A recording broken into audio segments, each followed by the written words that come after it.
Princess Yelvara Kethoria stood at the great window of the Galactic Council chamber and watched the human delegation enter through the golden doors below. She felt her stomach turn with disgust. Humans were the newest species to join the Galactic community, and Yelvara could not understand why the Council had accepted them at all. Her people, the Valorians, had sailed between stars for 10,000 years, and they had built empires, while humans were still living in caves and hitting each other with rocks. Now, these primitive creatures walked into the most sacred hall in the galaxy as if they belonged there. They moved like predators. Her advisor Thiessen whispered beside her. Yelvara nodded slowly and crossed her arms over her chest.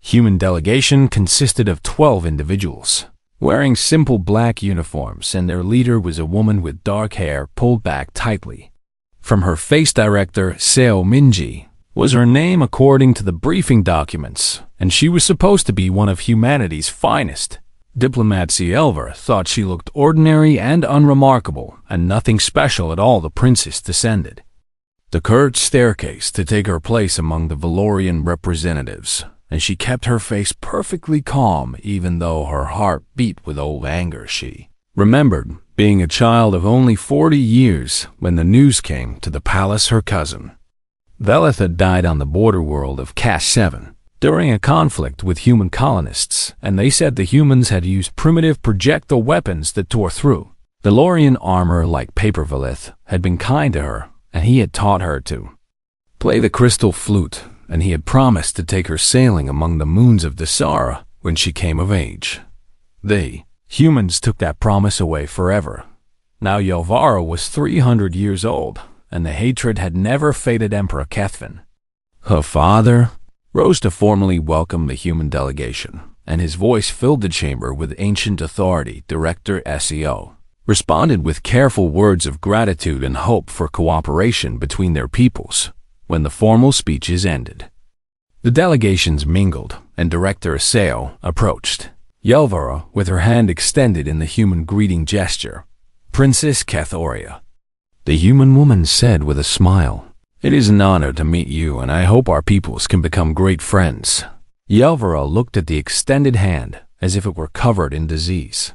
She gave the smallest possible nod and said, "The Valorian Empire acknowledges humanity's presence." Then she turned and walked away without another word. Later that evening, Emperor Kethvin summoned his daughter to his private chambers, and Yelvara knew she was in trouble before she even entered the room. Her father sat in his meditation alcove surrounded by floating candles, and his silver eyes watched her with disappointment. "You insulted the human ambassador," he said quietly. "I gave her the formal acknowledgement required by protocol." Yelvara replied, "You treated her like dirt beneath your feet, and everyone saw it." Yelvara lifted her chin proudly and said, "Humans do not deserve the same respect we give to civilized species." The emperor sighed heavily and rose from his seat and walked to the window that looked out over the glittering capital city. "I have made a decision," he said, "and you will not argue with me about it." Yelvara felt cold dread creep through her body. There is a humanitarian mission departing tomorrow for the planet Rethys 4, where Valorian refugees are trapped by the ongoing civil war, and human ships will assist with the evacuation because they are faster than ours. Father, you cannot be serious.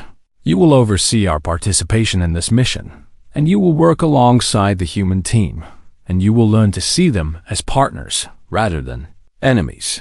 Yelvara wanted to scream, and she wanted to throw something, and she wanted to refuse with every fiber of her being. But she was a princess of the Valorian Empire, and she had been raised to obey her emperor even when she hated his commands. "As you wish, Father," she said through clenched teeth. The next morning, Yelvara boarded the mission vessel with her small staff of advisors and guards, and she discovered that the ship would carry both Valorian and human personnel working together. Her human counterpart was waiting for her in the command center, and he was younger than she expected. Lieutenant Park Jinwoo was a combat medic with the United Earth Emergency Response Corps, and he had kind eyes and an easy smile that Yelvara found immediately irritating. He wore simple medical insignia on his uniform, and he carried himself with the relaxed confidence of someone who had faced death many times and survived. Princess Cathoria, he said with a respectful bow that was surprisingly well executed. I am honored to work with you on this mission, and I look forward to saving lives together. He extended his hand just as director. SEO had Donnie Elvira stared at the hand and felt the old hatred rise in her chest, and she thought about her cousin, Velith, who would never extend his hand to anyone ever again. Lieutenant, she said coldly, let us be clear about something from the beginning. Jinwoo's smile faded slightly, but he did not lower his hand. I am here because my father commanded it, and not because I wished it, and I will fulfill my duties with professional competence, but I will not pretend that I welcome humanity's involvement in Valorian affairs. She turned away without taking his hand and walked to her station on the opposite side of the command center. Jinwoo stood there for a moment with his hand still extended, and then he slowly lowered it. Understood. Princess, he said quietly, but I hope you might change your mind someday. Yelvira did not respond, and she kept her back turned to him as the ship prepared for departure. Journey to Rethys 4 took 3 standard days, and Yelvira spent most of that time reviewing the mission parameters and avoiding any contact with the human personnel. She learned from reports that the situation on Rethys 4 was deteriorating rapidly, and that Kralith raiders had been spotted in the system. The Kralith Dominion was a slaver empire that viewed other species as cargo to be bought and sold, and they had no respect for borders or Triaceus variant.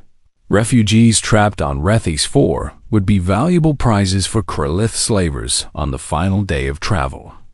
Yelvira was summoned to the bridge by an urgent alarm, and she arrived to find Jinwoo already there, staring at the main view screen with a grim expression. What is happening? She demanded. The ship's captain pointed to the screen, where dozens of distress signals blinked across the planet's surface. The Kralith attacked the evacuation zone 2 hours ago, he said, and they are capturing civilians and loading them onto transport ships. Yelvira felt her blood run cold. How many refugees are in danger? Jinwoo answered without looking at her, and his voice was tight with controlled anger. Over 4,000. Princess, and most of them are women and children. The ship shuddered as it entered the planet's atmosphere, and through the view screen, Yelvira could see smoke rising from the burning camps below. She had studied war in history texts, and she had seen images captured from ancient battles, but nothing had prepared her for the reality of what waited on the surface. The screaming and the fire and the death. It was about to become very real.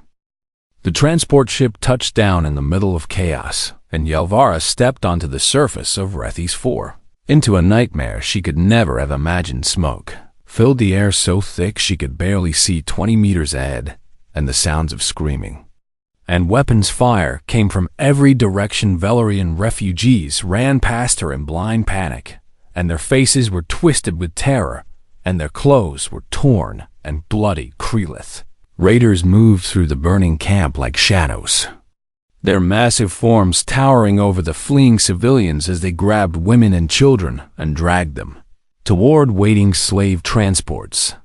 Alvor froze. Her body would not move, and her mind could not process what her eyes were seeing. This was not like the history text at all. This was real and immediate and overwhelming, and she could smell the burning flesh and hear the desperate cries of mothers calling for their children. A hand grabbed her arm and pulled her behind a collapsed wall, just as a plasma bolt sizzled through the air where she had been standing. Keep your head down, Princess. It was Jinwoo, and his face was smeared with ash, and his uniform was already stained with someone else's blood, but his eyes were sharp and focused. I need you to stay here while I organize the defense, he said quickly. Can you do that? Yelvira wanted to argue, but no words came out of her mouth. Jinwoo did not wait for an answer, and he was already moving, running toward a group of human marines who had taken cover behind a destroyed vehicle. She watched him take command with swift efficiency. pointing and shouting orders that cut through the chaos like a blade. Within minutes, he had established a defensive perimeter around the medical tent, and human soldiers were returning fire against the Kralith Raider. Elver found her feet at last, and she stumbled toward the medical tent where wounded civilians were being carried by desperate volunteers inside. The tent, she saw horror beyond description. A Valorian woman with half her face burned away was screaming for her daughter, and an elderly male clutched at his stomach where his organs were spilling out through a plasma. Wang Jinwu appeared at the entrance, carrying a small child in his arms, and the boy could not have been more than 6 years old, and his entire body was covered in burns. "I need plasma gel and burn patches now," Jinwu shouted to his medical team. "This boy is going into shock." Yelvar watched the human medic work with desperate speed, his hands moving with practiced precision as he cleaned wounds and applied emergency treatment. The Valorian child looked up at Jinwu with terrified eyes and whimpered something in the old language. Jinwu did not understand the words, but he understood the fear, and he placed his hand gently on the boy's forehead and spoke in a soft, calm voice. "You are safe now, little one. I promise I will not let anything hurt you." The boy could not understand the human words either, but something in Jinwu's tone seemed to reach him, and his breathing slowed and his body relaxed. Yelver felt something crack inside her chest as she watched this scene. Why would a human risk his life for Valorian children? Why would he show such tenderness to a species that was not his own? An explosion rocked the medical tent, and the ceiling began to collapse, and Jinwu threw himself over the burned child, using his own body as a shield as debris rained down around them. Elvira screamed his name without thinking, and then stopped in shock because she had not meant to do that. When the dust cleared, Jinwu was bleeding from a gash on his head, but the child beneath him was unharmed. He lifted the boy and carried him to safety and handed him to a Valorian nurse before turning back toward the fighting lieutenant. Yelvira called out, "You are injured." Jinwu touched the wound on his head and looked at the blood on his fingers with mild surprise. "I will survive," he said, "but those people out there will not if we do not get them to safety." He grabbed his weapon and ran back into the smoke, and Yelvira lost sight of him. For hours the battle raged around the evacuation zone, and Yelvira found herself helping in the medical tent, holding the hands of dying refugees and carrying supplies to overwhelmed doctors. She had never worked so hard in her life, and she had never felt so useless. Everything she knew about war came from books and strategies discussed in comfortable palace rooms, but here on the ground, it was just blood and fear and desperate survival. During a brief pause in the fighting, Yelvira found Jinwu sitting against a broken wall, rewrapping a bandage around his arm that had soaked through with blood. She approached him slowly, and he looked up at her with exhausted eyes. "Why do you do this?" she asked him. "Do what, princess?" "Risk your life for my people. Care for Valorian children. Fight and bleed for refugees who are not your own kind." Jinwu was quiet for a moment, and he looked out at the ruined camp where survivors were being loaded onto evacuation shuttles. "They are people," he said simply. "That is enough. But humans and Valorians have been enemies. My own cousin died fighting your kind. Why should you care about us?"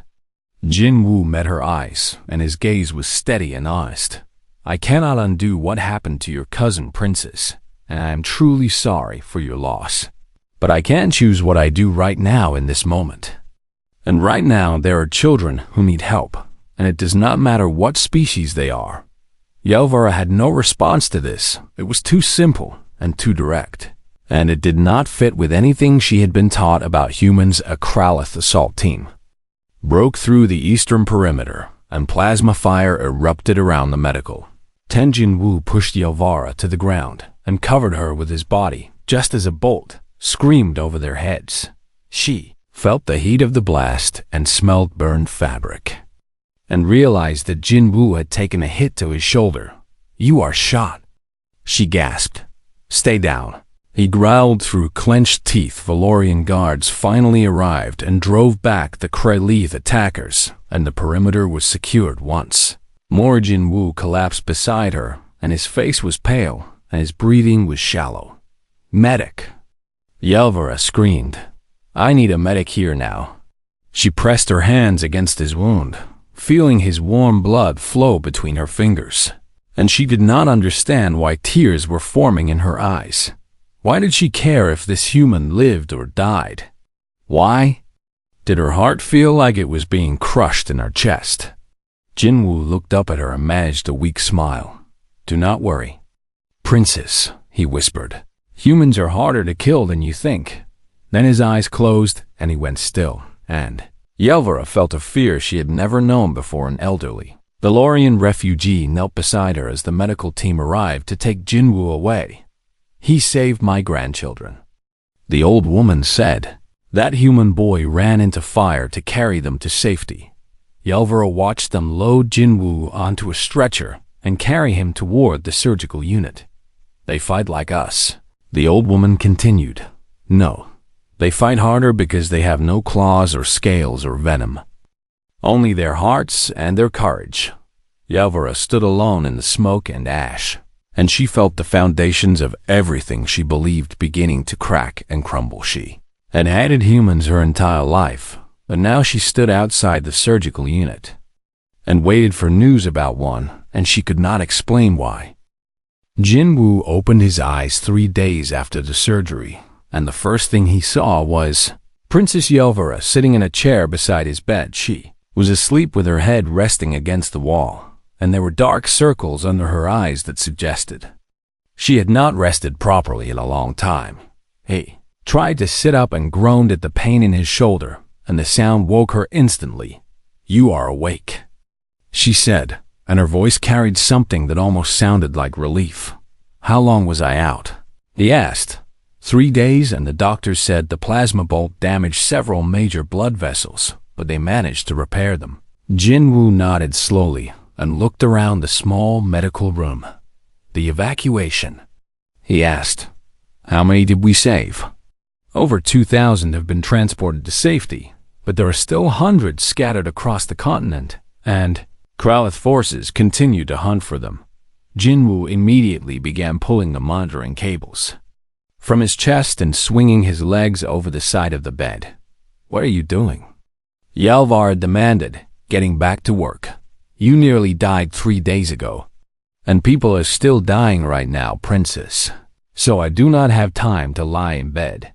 Yelvara stood and blocked his path with her body, and her silver eyes flashed with anger. "You are the most foolish, stubborn, infuriating creature I have ever met."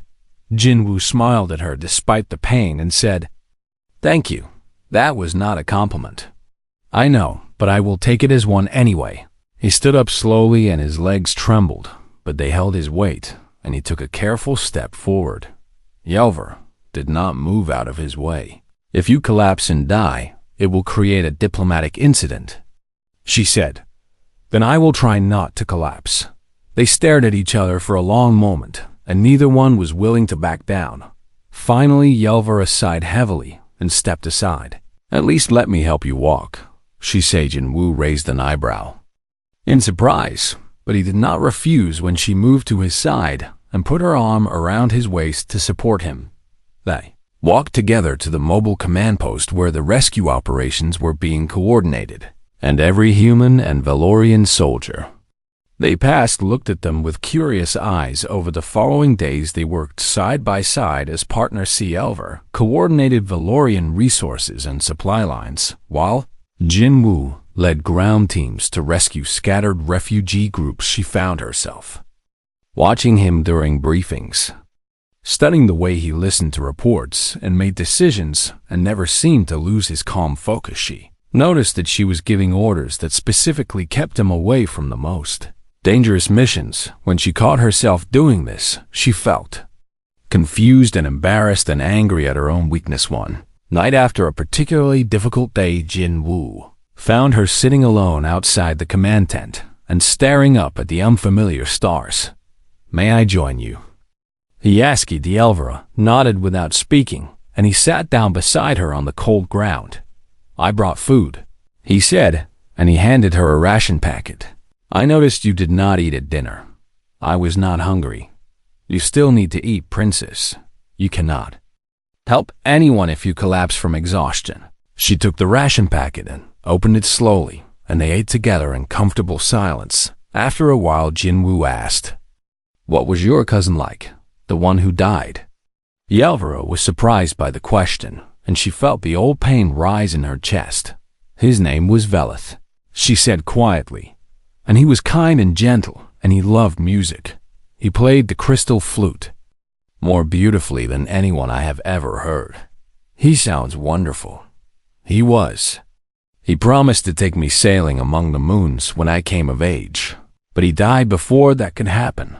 Jinwoo was quiet for a moment, and then he said, "I lost my brother when I was 18.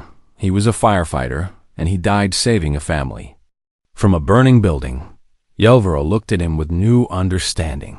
"I am sorry," she said. "Thank you. I was angry for a long time after he died. Angry at the fire, and angry at the universe, and angry at myself for not being there. How did you move past the anger?" Jinwoo thought about this before answering. "I realized that my brother did not die because of the fire. He died because he chose to save people. He knew the risk, and he went in anyway because that was who he was. And I decided that I would honor his memory by being the same kind of person." Yelvara felt tears forming in her eyes, and she looked away so he would not see them. "Humans are strange," she said softly. "We are," he agreed with a gentle smile. "But perhaps strange is not always bad." The next day at Kralith, ambush separated their rescue team from the main force, and Yelvara found herself trapped in a collapsed building with Jinwoo and 3 young Valorian children. They had no communication with the outside and no way to call for help. The children were terrified and crying, and Yelvara did not know how to comfort them. Jinwoo sat down on the dusty floor and gathered the children around them, and he began telling them a story in a soft, calm voice. He spoke of brave heroes who fought monsters and rescued princesses, and even though the children could not understand his words, they understood his tone and his warmth. He made shadow puppets with his hands using the dim emergency light, and the children laughed for the first time in days. When they grew hungry, he shared his emergency ration bars with them, even though it meant he would have nothing for himself. The youngest child, a girl of perhaps 4 years, climbed into his lap and fell asleep with her head against his chest. Yelvara watched all of this with her heart pounding in her chest. She saw the way Jinwoo held the sleeping child so gently, and the way he stroked her hair and hummed a soft melody she did not recognize. Something broke open inside her. All the walls she had built around her heart came crashing down in that moment. She loved him. Realization hit her like a physical blow, and she could not breathe. And she could not think, and she could not deny it anymore.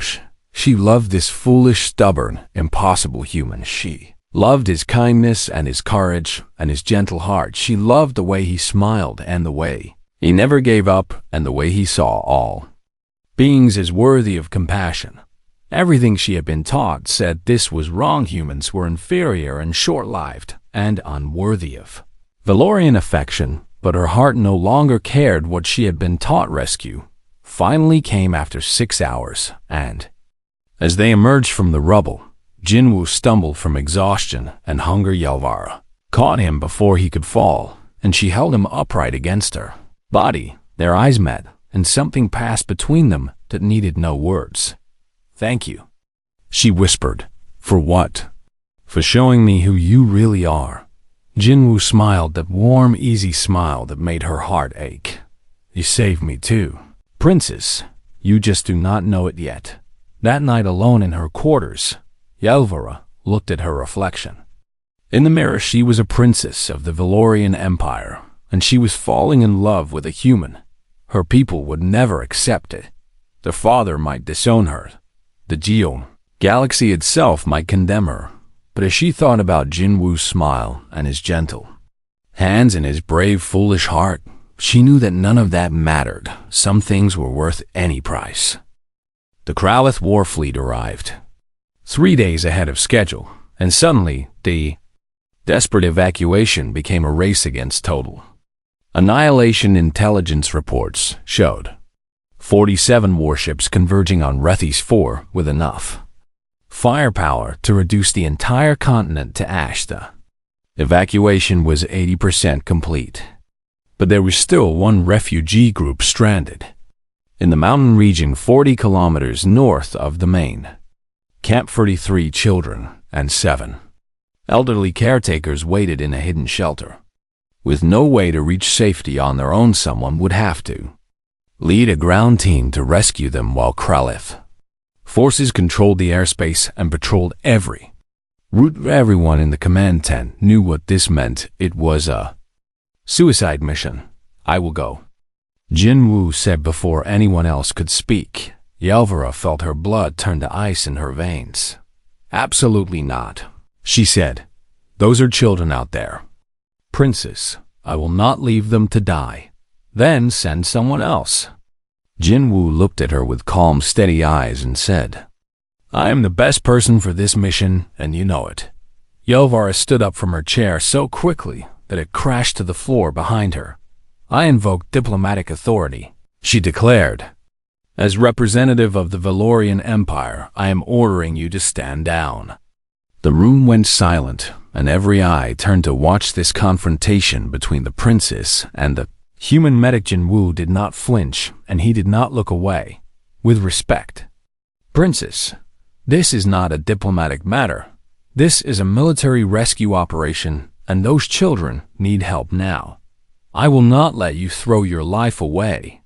It is my life to give."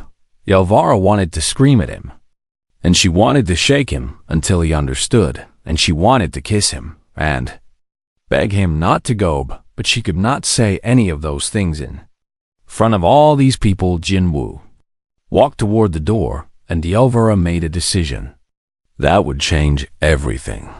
"I am coming with you," she said. The room erupted in protests. Her Valorian guards rushed forward to block her path, and her advisors shouted about protocol and safety in the line of succession. Jinwoo turned back with shock written across his face. "Princess, you cannot." "I can, and I will," she said, and her voice carried the absolute authority of 300 years of royal training. "Silence, all of you." The room fell quiet. Yelvara walked through her guards and stood facing Jinwoo with her chin raised and her eyes blazing. "You said those are children out there and that you will not leave them to die. Well, neither will I. So either we go together or neither of us goes at all." Jinwoo stared at her for a long moment, and then a small smile curved his lips. "You are as stubborn as I am," he said. "I learned from the best."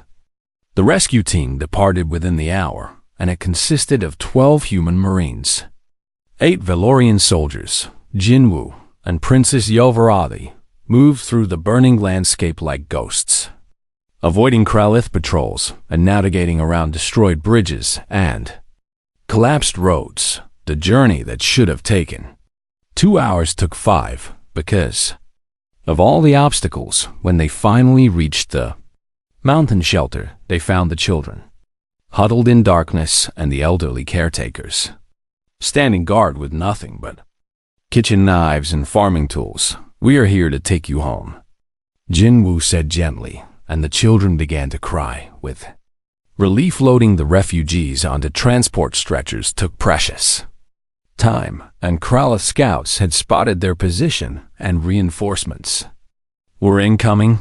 "We have hostiles approaching." From the east, one of the Marines reported at least 50 soldiers and 2 armored vehicles. They were outnumbered 5 to 1, and they had 43 children to protect. The battle began before they were ready. Kralith warriors poured over the ridge like a flood of death, and plasma fire lit up the twilight. Sky-human and Valorian soldiers fought side by side, creating a defensive circle around the terrified children. Yelvara had trained with weapons her entire life, but she had never used them in real combat when the first Krelith charged toward her. She hesitated for half a second, and that hesitation nearly cost her life. Jinwoo appeared from nowhere and shot the Kralith warrior before it could reach her. "Stay close to." "Ah!" he shouted over the noise of battle. They fought back to back as the Kralith pressed their attack, and bodies fell on both sides, and the ground became slick with bloody. Elver watched human soldiers die protecting Valorian children, and she watched Valorian soldiers die protecting human medics. In this moment, there was no difference between their species. They were all just people trying to survive. Jinwoo moved through the chaos like a force of nature, treating wounded soldiers while still fighting off attackers. Never stopping and never slowing down. She saw him take a plasma graze to the leg and keep moving. She saw him catch a piece of shrapnel in his side and ignore it. She saw him fight with everything he had, because giving up was simply not something he knew how to do. A massive Kralith commander broke through the defensive line and charged directly at Jinwoo. With a blade raised high, Yelvara did not think. She acted her ceremonial blade. The one she had been told was only for decoration flashed through the air and buried itself in the Kralith's throat. The creature fell dead at Jinwoo's feet, and he looked at Yelvara with wide eyes. "You saved my life," he said. "Now we are even," she replied. They reached the refugees and formed a final defensive circle as Kralith reinforcements surrounded them completely. The extraction shuttle was 3 minutes away, but the Kralith were 30 seconds from overrunning their position. Jinwoo checked his weapon and found only a handful of charges remaining. "Everyone fall back to the children," he ordered. "I will hold them here." "No," Yelvara said. "Princess, your people need you to survive. Get on the shuttle, and I am not leaving the man I love to die." The words came out before she could stop them, and suddenly the battle seemed to pause around them. Jinwoo stared at her with an expression she could not read. "What did you say?" "You heard me, you foolish, impossible, wonderful human. I love you, and I am not leaving you." A Kralith warrior lunged toward them, and Jinwoo shot it without even looking away from her face. "You have terrible timing, princess," he said, and then he smiled. That warm, bright smile that had captured her heart. "I know. I love you too, by the way. I know that also." The Kralith broke through the perimeter, and there was no more time for words. Yelvara and Jinwoo stood back with weapons raised and 43 children crying behind them. The shuttle was 90 seconds away. The Kralith charged, and in that moment, Yelvara knew that whatever happened next, she would face it beside the man she loved. She would not have it any other way. Princess Yelvara stood before the Galactic Council 6 weeks after the evacuation of Rethys 4 and delivered her formal testimony about the events that had transpired. Her voice was steady and clear. She described the battle that everyone was now calling the miracle of the mountains. "The Kralith forces had us surrounded," she said, "and we were outnumbered and outgunned, and I truly believed we were going to die." She paused and looked across the chamber at the human delegation where Director SEO Minji sat with tears in her eyes. But then something impossible happened. A human destroyer called the Dauntless appeared in orbit directly above our position. Her captain had detected our distress signal and made the decision to violate direct orders from his commanding officer to save us. Captain Marcus Chun had faced court-martial for his actions, but the charges were dropped. After public outcry from both human and Valorian citizens, the Dauntless provided orbital fire support that broke the Kralith assault, and the extraction shuttle reached us with seconds to spare. Every single refugee was saved. All 43 children made it to safety. Yelvara's voice wavered slightly as she continued, but the cost was terrible. 60% of our combined rescue force gave their lives in that battle. Human and Valorian soldiers died side by side protecting children who were not their own species. She turned to address her father, Emperor Kethvin, directly. I went to Rethys IV, believing that humans were primitive and dangerous and unworthy of our respect. I was wrong, and I am not ashamed to admit it before this council and before the galaxy. The chamber was silent as she stepped down from the speaking platform. Later that day, Yelvara walked through the corridors of the Imperial Medical Center until she reached a private room on the upper floor. Janwu was sitting up in bed, reading a book when she entered, and his face lit up when he saw a princess, he said with that smile she loved so much. How many times must I tell you to call me Yelvara? At least once more, princess. She sat down on the vitrace edge of his bed and took his hand in hers. He had spent 3 weeks in critical care after the battle, and the doctors said it was a miracle he survived it all. He had taken 4 plasma hits, protecting children during the final assault, and any one of them should have been fatal, but humans were stubborn creatures who refused to die when they were supposed to. Council session is over, she said. I gave my testimony. How did it go? I told them the truth about what happened and about what I learned. Jinwoo squeezed her hand gently and said, I watched the broadcast. You were magnificent. Yelvara felt warmth spread through her chest at his words. My father wishes to speak with you, she said. Should I be worried? I do not know. He has been very quiet since we returned, and I cannot tell what he is thinking. That evening, Emperor Kethvin visited Jinwoo's hospital room, and Yelvara waited outside with her heart pounding in her chest. She did not know what her father would say to the human who had stolen his daughter's heart. She expected anger and disappointment, and perhaps even threats. The door opened after an hour, and the Emperor emerged with an expression Yelvara could not read. Father, she said nervously, walk with me. Daughter. They walked through the hospital gardens in silence until they reached a small fountain surrounded by crystal flowers. The Emperor sat down on a stone bench and patted the space beside him. Yelvara sat and waited for him to speak. I sent you to Rethys IV to learn about humans, he said finally. I did not expect you to fall in love with one. I am sorry, Father. I know this is not what you wanted for me. Do not apologize for following your heart. Yelvara looked at her father with shock. You are not angry? I am surprised, he admitted, and I am concerned about the political complications this will create. But I am not angry. He turned to face her, and his silver eyes were soft with emotion. Your mother and I were a political match. We learned to love each other over centuries. But I always wished something different for you. I wanted you to know what it feels like to love someone so deeply that nothing else matters. Father, that human boy in there nearly died 4 times protecting Valorian children. He has shown more courage and compassion than most Valorians I have known in my long life. And when I look at the way you look at him, I see something beautiful. Tears streamed down Yelvara's face. I love him. Father, I know you do, and he clearly loves you. So who am I to stand in the way of that?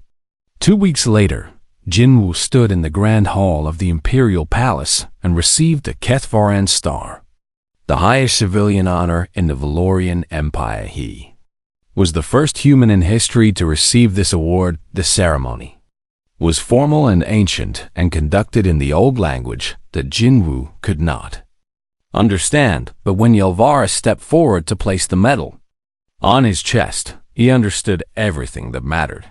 You are a fool, she whispered as she pinned the medal to his uniform. I know, he whispered back, you are stubborn and reckless, and you have absolutely no sense of self-preservation. I know that too. And I love you more than I ever thought I could love anyone. Jinwoo smiled and said, I still think you are beautiful when you are Angry, the audience saw nothing improper in the exchange between the princess and the human hero. They did not see the love that burned between them like a star, but everyone would know soon enough that.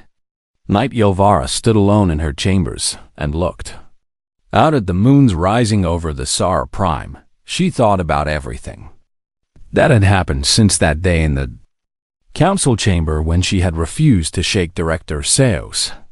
And she had been so certain of her hatred, then humans were primitive and dangerous and not worth her consideration, but Jinwoo had shown her the truth, one act of kindness at a time. He had carried burned children through fire and comforted frightened refugees, and fought beside her with nothing but courage and love. In his heart, he had taught her that compassion has no species, that courage has no birthright, that love does not care about politics or history or the prejudices we inherit from our ancestors. Yelver smiled as she heard footsteps behind her and felt familiar arms wrap around her waist. "What are you thinking about?" Jinwoo asked. "I was thinking about how wrong I was about humans." "We are not all as wonderful as me," he joked. "No," she agreed. "But you showed me that humans feel everything deeply because you have so little time. You love fiercely because tomorrow is never guaranteed. You protect strangers because you know how precious life is." She turned in his arms to face him. "I hated your species for 300 years because I was taught to. But I love you because you taught me not to." Jinwoo kissed her forehead gently and held her close outside the palace windows. The moons cast silver light across the gardens, and somewhere in the city, humans and Valorians walked together through streets that had never seen such friendship before. The galaxy was changing, and it had started with one stubborn human medic who refused to see strangers as enemies, who refused to let hatred win, who stole the heart of a princess who had sworn never to love his kind and changed everything